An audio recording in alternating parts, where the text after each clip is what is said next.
Cool. Hello, everyone, and welcome to, I think, the fourth or fifth, I always lose count, the Security Dumpster Fire podcast.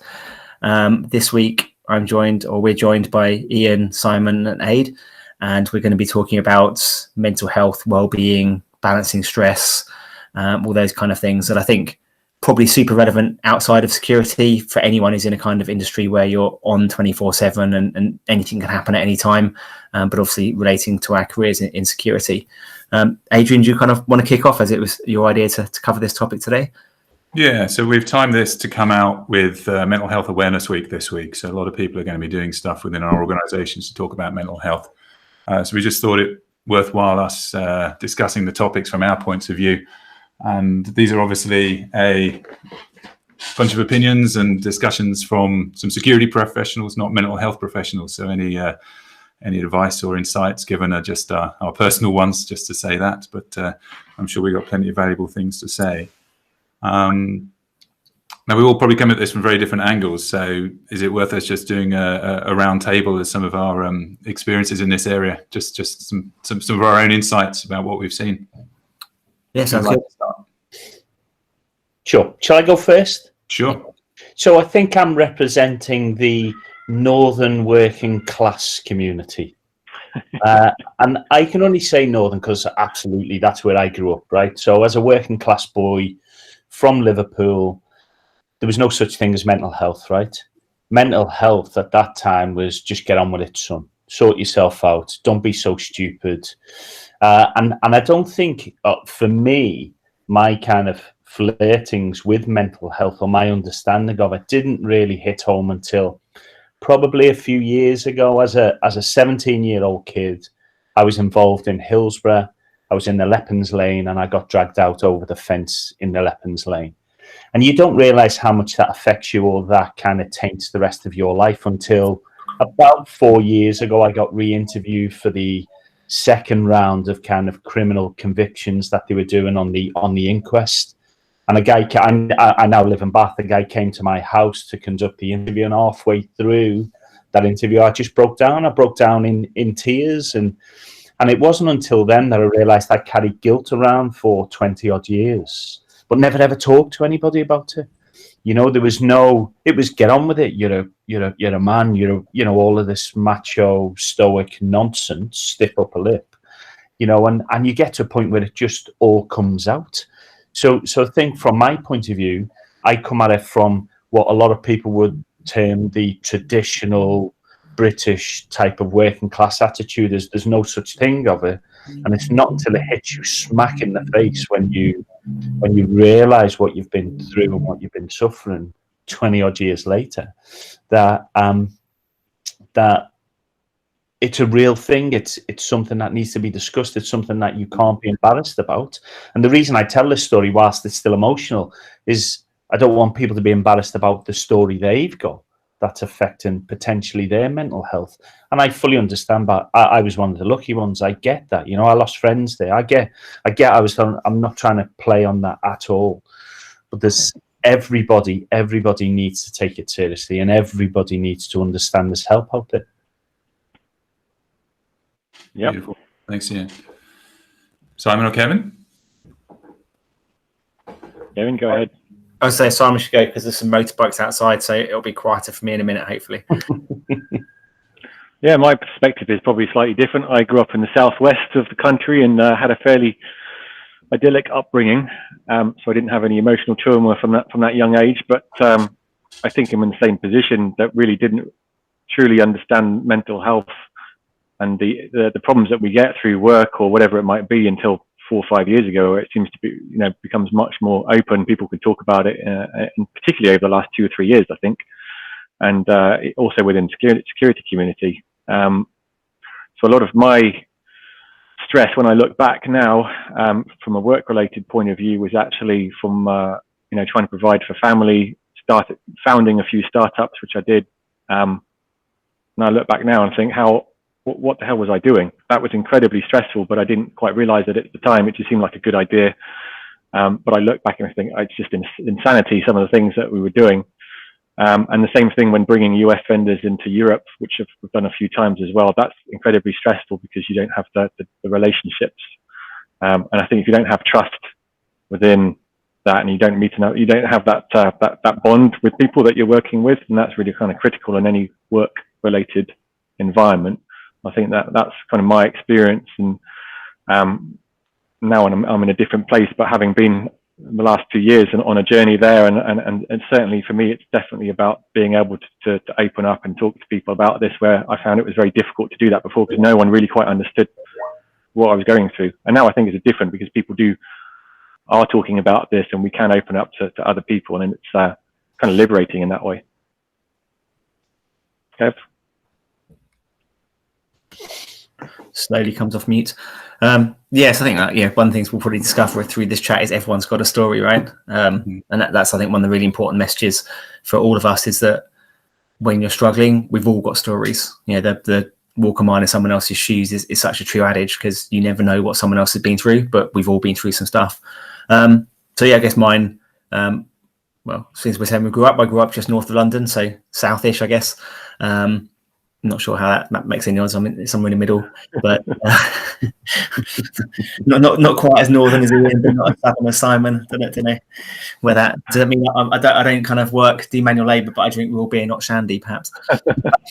lager in it. But I went through kind of quite a lot of stuff as a kid. Divorced parents, slightly abusive stepfather, that kind of stuff that I've always kind of brushed under the rug. In terms of, did it affect me? And it's affected a lot of things in my life, relationships and that kind of stuff. And I think it affected me a lot more than I thought. So I'm fairly successful in my career, and I do quite well in the fitness and stuff, but I'm a bit of a car crash at relationships. And I think that's a lot to do with things I never resolved or dealt with. So I think I posted on LinkedIn a while ago, I've been having a bit of the therapy. I'll call it the therapy because it sounds better than just saying therapy for some reason. I don't know why. To sort of go through these things and how they still impact my life, and just you can't change them, but it's how you deal with them, and how you kind of better kind of understand how they affect you, so you can kind of deal with that sort of thing. But it's, for me, it's part of the reason why I went public about it is because certainly within my family and people who know me, there's a bit of a joke that Kev's always fine. So I'm if I'm outwardly fairly successful. I'm in good shape, so I'm physically kind of strong and run around doing stuff, and so I'm always fine. And people assume you're okay because it all looks fine and you're happy and lovely and do all the fitness and whatever else. And I think it shows that even if you appear strong, you can still need help. And I don't think it makes you weak to ask for help. In fact, I've had responses from people that it's stronger to go and ask than it is to try and hide it. Right, so. That's why I want to kind of be a bit more public about it, because if tattooed Jimmy Kev can go and get some help to be better, then so can anyone else, right? Yeah, absolutely.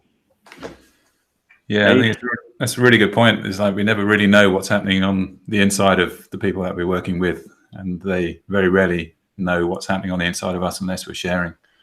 My background, I grew up down in the southeast in Essex. I'm an Essex boy, and my parents just could not talk about emotions. They could not deal with conflict between themselves, and how I was brought up was to turn the other cheek, to keep it in, and so I just grew up with an inability to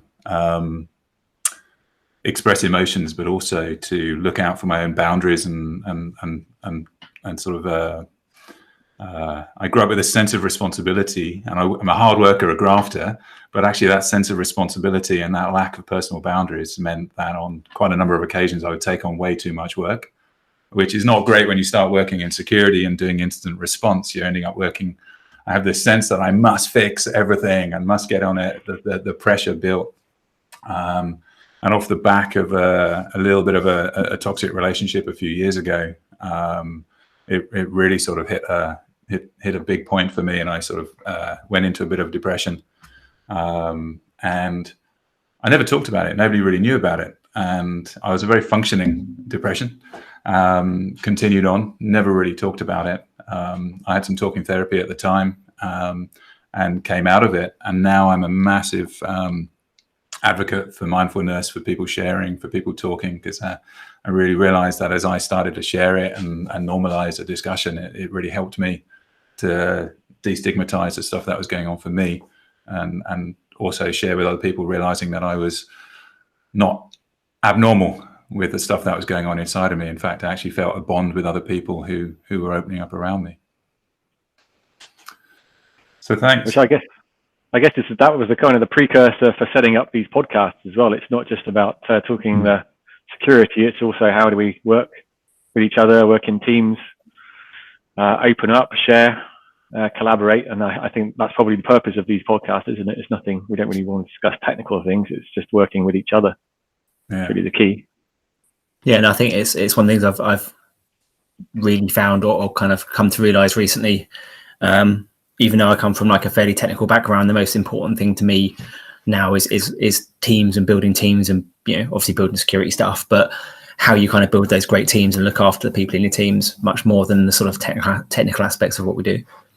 Which for me is a really good point, and actually is really pertinent to what the situation we're in at the moment, where we're all working at home remotely. And I suppose it's when mental health can have its biggest impact, when you're in your own home or you're isolated from your team, because a part of my background as being an ex-footballer, the best and happiest times of my life was when I was in the dressing room, was when you were part of that team, the piss taking that went on, the jokes that went on, the understanding that somebody would go through a brick wall for you and you would do the same for them. If there was trouble on the pitch, you would all get into trouble together, and off the pitch as well, in nightclubs every now and again. Can't hold me to that, but potentially I've heard some stories. But, when we're all disparate and we're all at home, I think now is even more of an opportunity to reach out to people and say, hey, how is it? How are you? How are things? And I know people will essentially go back, yeah, I'm okay. Obviously, the next question should be, are you okay? You sure? And you just help them and dig a little bit deeper and help them understand that you're there for them. For us, we're kind of lucky on these type of calls. It's a bit cathartic for us. You're right, Simon. It allows a team to form. It allows us to give our views, and also it keeps us together. But there's lots of other people out there remotely who aren't in that same boat. I think maybe now, if people are watching this and you're on LinkedIn or whatever, reach out to somebody, say hello. How are you? How's things? Just inquire, be interested. Just a thought. So I hear a lot about burnout in security. I think that's a term that's been used a lot recently. What do we mean by that, though? I assume that's everybody would have a different meaning for this, but where have we experienced that? So I guess the term is just when everything gets a bit too much. So it's I guess probably not. I don't think it's as others have commented, it's not just security, but it's any of the kind of, I think it's jobs where you are potentially always on, because something can always happen, right? So even when you're not at work, if you work in security or other fields where something can happen any time, there's probably always something in the back of your mind. So it never quite turns off, or it's hard to turn off that could something happen, what's going on aspect of it, especially if you kind of lead a team or have a kind of a broad area of responsibility. But I think it also attracts people who are particularly passionate. So if you attract people who are particularly passionate about what they do, they're that much more likely to work too much because they're passionate about it and they care and they'll jump in and help others. So if you kind of combine the two things of kind of always being on and having that passion that drives you to be potentially more engaged than is great, and then perhaps add the sort of slightly geeky nature of some of the work, so you might attract more people who are more inclined to sit quietly somewhere and just get on with stuff and not shout about when they've got problems. That can kind of lead to that perfect storm of the kind of environment where, if you're not careful, people can get burnout. And then obviously if you add on things like the current situation or any other stress, I think it's often fine when everything's fine, if that makes sense. So you can handle a really heavy workload and being really switched on with work and probably working more hours than you should and worrying more about work than you should when everything else is okay. So your home life is fine, your house is fine, your friends and family are healthy, your pets, kids, whatever is in your life is all good. You're getting a bit of gym or whatever else, and that's kind of, your life's good, so you can handle that excess level of stress. But then when something else happens as well, that's when things start to go wrong for people, because it's all too much. So I'm on all the time, I'm worried about work all the time, and now my partner's ill, or my bills have gone up, or my relatives having some stress, or whatever it is, there's some other stress piles onto it, and you go from being I'm on top of things to I'm not quite on top of things. And that's when it might only be a little bit, that one little thing that takes you over that edge. But then over time, it just becomes that bit too much that you're constantly not quite on top of things. You're a bit too overstressed and you're not sleeping right. And I think that's what leads to the kind of, burnout, for want of a better term, when people get too stressed to cope. Yeah, it's like that balance. And so you're doing it with your hands. It's like that tipping point. It's like a set of scales, right? And I think what I've observed in myself and others is sometimes that might just be a slight out of balance. And right now it's probably a big imbalance in some people's life, but it can be a slight imbalance. But if we don't check it over the time, like you say, it slowly builds up and we don't even realize it's out of balance. I think also as well, the term itself, burnout, indicates something terrible or drastic. And I think what's even worse is that slow burn that you never really understand until it's too late, until you've got to a point where something hits you, and it hits you like a ton of bricks. And I think a lot of that can be driven by us not understanding what our needs and desires are for ourselves as human beings, not just the roles we provide, as in provider, as in, CISO, as in great hat wearer from Simon's point of view. That the roles that we have in life don't define us. But I don't think a lot of people fully understand what their desires or what their needs are, what they want to get out of life, and then how they then align that with other people's needs that are close in your life, whether that's professional or romantically.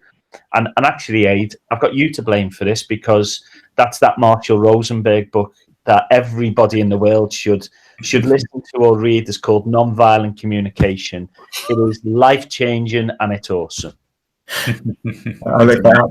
And watch the YouTubes with the puppets. If you've not watched Marshall Rosenberg's YouTube, it's hilarious.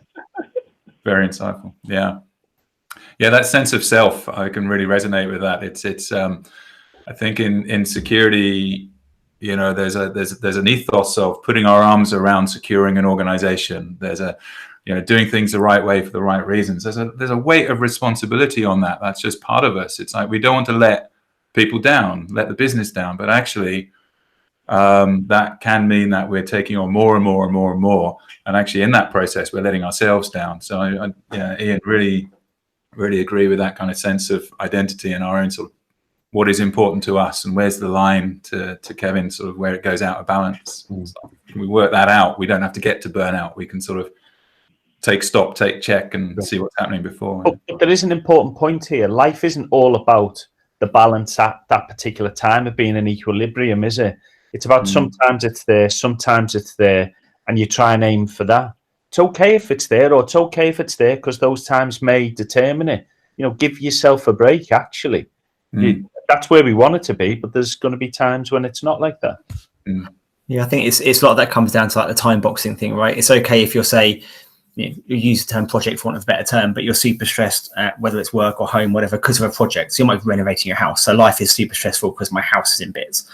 But in 3-6 months, it's going to be finished. So you come back to, hey, everything's okay again. But I think it's when it's that something's out of whack for a period that you can't cope with. So your house is in ruins and you've just been refused your mortgage. So you don't know how many years it's going to be stuck like that. Or you're in a job that's just too stressful all of the time, but you're not sure where to go next for a different job or how to get out of it. So it's that when there isn't that end, you can't kind of go, okay, I can power through this for 3 months. You go, I don't know when this is going to end. I don't know how I'm going to cope with it.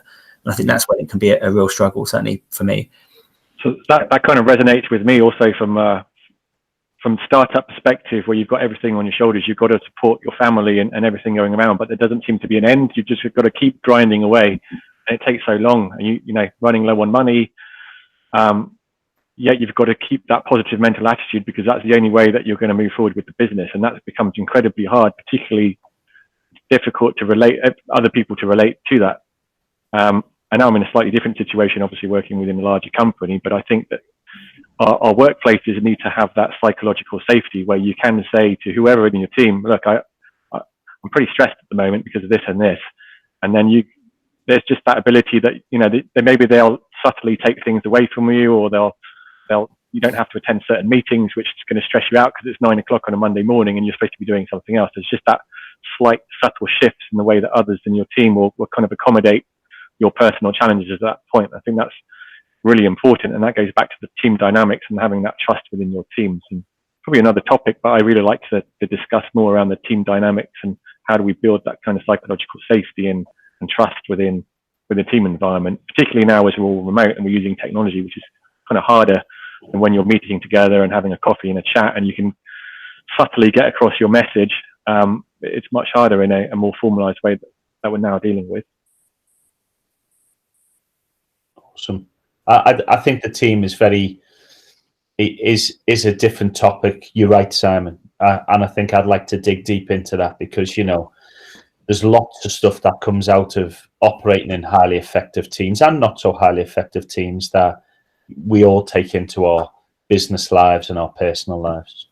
But I think that, yeah, definitely that's a team building and kind of building strong teams is a whole topic in itself, right?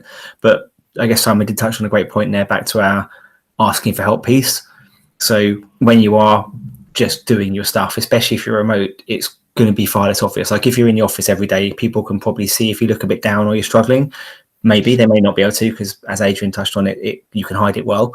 But if people don't know that you're struggling and people can't see, and you're one of those people that does have the stiff upper lip or whatever else you want to call it, so you look fine, your mental health in your life is, it may be in shambles, but outside it looks like it's okay. People don't know you need the help. Yeah. So how do you build that culture where you can? Because I saw a great meme. You know, everything's memes these days, right? But it was about the fact that, you know, we always say reach out if you need help, but sometimes people are in a position where they don't feel they can reach out. So you say, yeah, ask me anytime you need a chat, mate. And your mate's sitting there going like, I wish I could, but I don't feel I can. Inside their head. How do you get to the point where you don't know someone's struggling, but you build an environment where they can get that help, or you can reach out to them? You know, how do you do that? And I think that's a really important thing. Is it emojis? Aid, can you show your, sorry, Ian, can you show your emojis? I have a couple of ideas. So I do a lot of exec coaching and working with the community at the moment. I'm sort of coaching with people that are working with a bunch of fear. And I bought online a bunch of emoji magnets that are a great little way to maybe have a daily check-in to put on your board. Pick emoji of how you're feeling. There's ones here with I've got the finger sticking up one, don't talk to me. I've got the angry one. You know, it's sometimes talking about emotions is really hard to just come out with it. But if a lot of therapists that work with kids with trauma and things like that, they get them to draw pictures. They get them to use metaphors. So, you know, maybe just picking up an emoji and putting it on the whiteboard is a way that your teams can start to get used to talking about emotions. Another interesting way, if you're having a team meeting, is to do a weather check-in or a one-word check-in. So you just go around everyone and just go, you know, what's the weather like for you at the moment? It's a little bit stormy today, a bit overcast, a little bit grey. Using a metaphor, it's a lovely little way of just saying that. Brings up a bit of confidence to start talking about what's happening inside of ourselves, just to get over that barrier. And then maybe asking or telling your colleague, I'm having a really shit day, I don't know what to do, I'm feeling really stressed, becomes a little bit easier. And as a signal for others to actually ask. Yeah. Start engaging in there. Yeah, I think that's a really important thing, right? Which is how you give someone those signals. So if I'm struggling, but I'm not sure how I ask for help, and you just saying, hey, you're okay, isn't going to get me to open up necessarily. How do you give someone that signal that says, hey, Jim might need some more help, so I'm going to like really go and kind of check on him properly, not just say, how you doing? Also, as well, I think you never ever want to be in a position of having to utter the term, I wish I'd known. Yeah. You just don't want to be in that position. It's the shittiest place to be in life, to be quite honest, you know, and you're right, those cues or whatever you use in your team to build that trust or to enable you to reach out and properly reach out and properly listen to the other person as well, not just as a check-in to how are you, I'm okay, and then you move on with your daily chore, you know. It's don't ever utter those words, man. Yeah. I think you touch on a really good point there about if we generally care about what's happening in the landscape of other people, we create that environment where they're going to care about us, but it also starts to normalize it. Yeah. Yep. Indeed. But it's hard, like going to kind of personal stuff, I guess. Like literally, like you guys all know, I've got a little girl. and I'm not with her mum anymore, so I have to drop her home every weekend, and that's like the worst day of my week. Mm-hmm. And it's really hard because it's like literally every time I drop her off, I have a little cry. Yeah.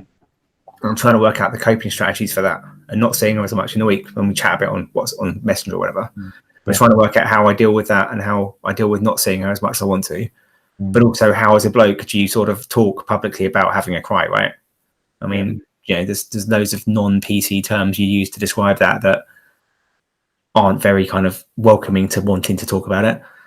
No, you're right. And I suppose, exposing that delicate underbelly is a difficult thing to do, because we're all I realise we're probably the most non-diverse podcast in the world.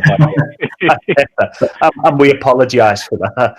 But to expose yourself and expose that soft underbelly, we've just never been taught to do. We just really haven't, And thanks for sharing that, Kev. It was I've been there myself before, and it was awesome. Thanks for sharing that, man. That's cool. But it's just really hard, and I just really probably seen it. I well up just talking about it, just because I don't get to see her every day. But what was I going to say? To your point about diversity, though, just because we don't look diverse, but as you can hear from the stories, we've all got different backgrounds and different stories, right? So you can easily fall into the look diversity as opposed to kind of have we had different backgrounds or whatnot. Correct. Yeah, indeed. Yeah, there's something we raised offline about bringing the right people around us over a period of time. I think something about personal resilience is Ian, you talked about sort of, it can't always be a balance. It goes up and down, but if we can do stuff to build our personal resilience in the times when stuff is good, we're more likely to be able to ride out the wave when it isn't. And I think one part of that for me is really around surrounding myself with the right kind of people. And Kevin, I really was touched with the emotion that you were showing there. Really feel that. Appreciate that. And yeah, I really want to, for me personally, feel myself, my life with people who are making an effort to stand up and show what's going on with sharing like that. So much so, actually, about a month ago, as part of COVID, I started facilitating a men's circle of people that could come just purely to start to sharing emotions in a safe space, to start to practice that in a way that maybe we're not used to. And I'm also working with a couple of friends that are holding women's circles as well for similar kind of things, creating safe spaces where we can learn and practice to do that. So if anyone listening is interested around things like that, wants to know what on earth they are, let me know. I might even post something next week on LinkedIn or something. Awesome. And you're right. Positivity breeds positivity, right? Being in that right, or helping others to be in that right headspace, that right mindset. That isn't just the only coping mechanism, but I've found in my life when I'm with positive, happy people who are supportive, that's just I then flourish, I think. Yeah. Yes. One thing. Sorry, Simon. No, go ahead. I'd say one thing. It's almost ruthless, but you almost need to be quite ruthless about who you have in your life. Yeah. Obviously, you can't control that all the time because you have, ex-partners who are parents of your child or whatever else, right? But you have people in your life you can't control.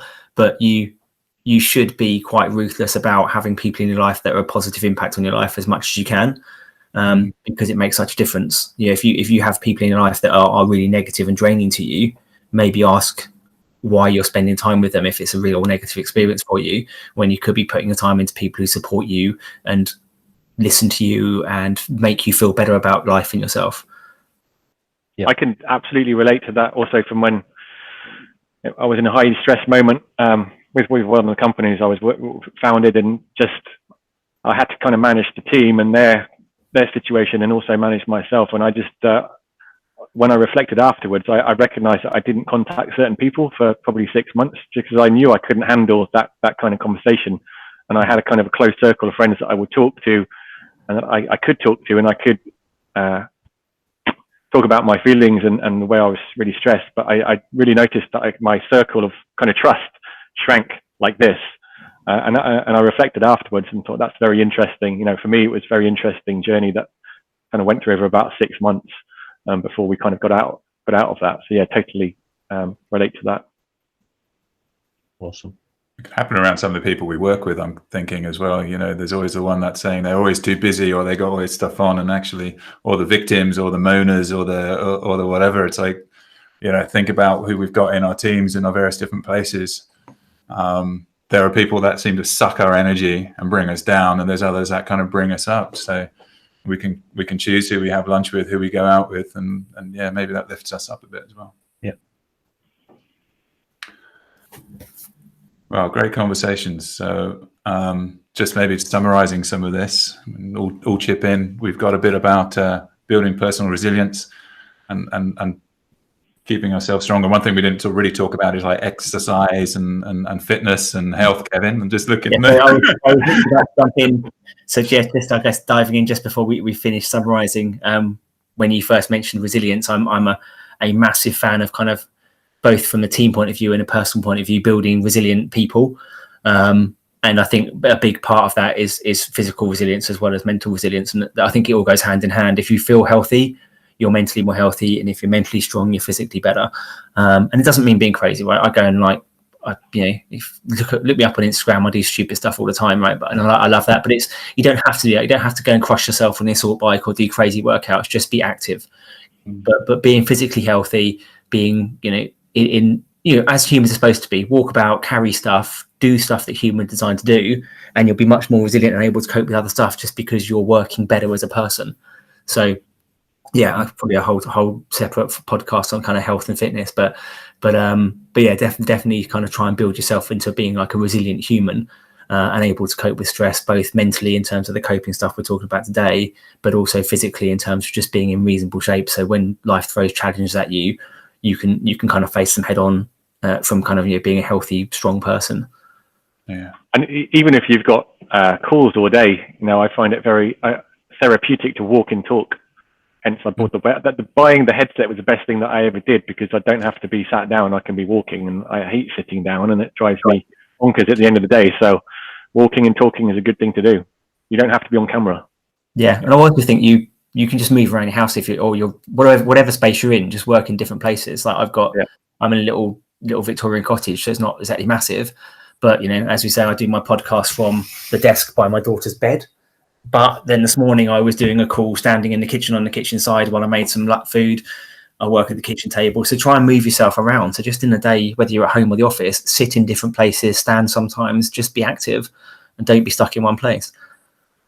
Last year I downloaded an interval time of HIIT training, and I've never used it, but I've actually turned it on this week, and every 20 minutes it sends me an alarm for 3 minutes to get up, and I go for a little walk and do some stretching, and that's really nice. Actually, it's allowing me to concentrate and focus on something for 20 minutes and then go off and do some stretching. It's been heroic for my productivity this week.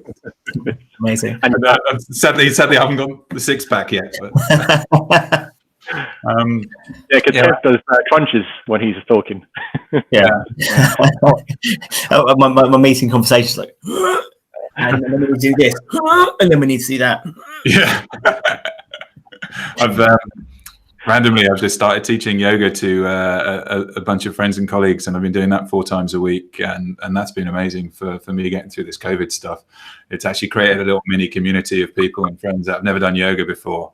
But the feedback that they've been giving is that they've actually been, we finished at like 8:45, and then one of them has to go into a really difficult meeting every morning at 9. She's just like, it's the only thing that's getting me through that meeting without wanting to kill everybody is the fact I've just done an hour of yoga. So that's something we can think about as well, as like mental fitness with yoga, meditation and things like that. Yeah. One thing, Ade, you did promise to JJ that you were going to dye your beard green. I'm not seeing it. I was toying with it, and now I was hoping you'd forget, but you will never forget that. I'm not one to welch on a bet, so I've got some. Beginning next week, please. Huh? I love it. Can we have this from the beginning? Can you do your bonds as well? There's not enough on the top to buy, Simon. Oh, that's beautiful. And I was that's really good. Actually, it's really nice. Talk to me. I was going to get in on the headband game this week, but I forgot to put it on until after we started, so I'll save that for next week. You don't want to see me when I'm angry, is that right? Yeah. Actually, you look pretty cool. I do kind of like it. Yeah.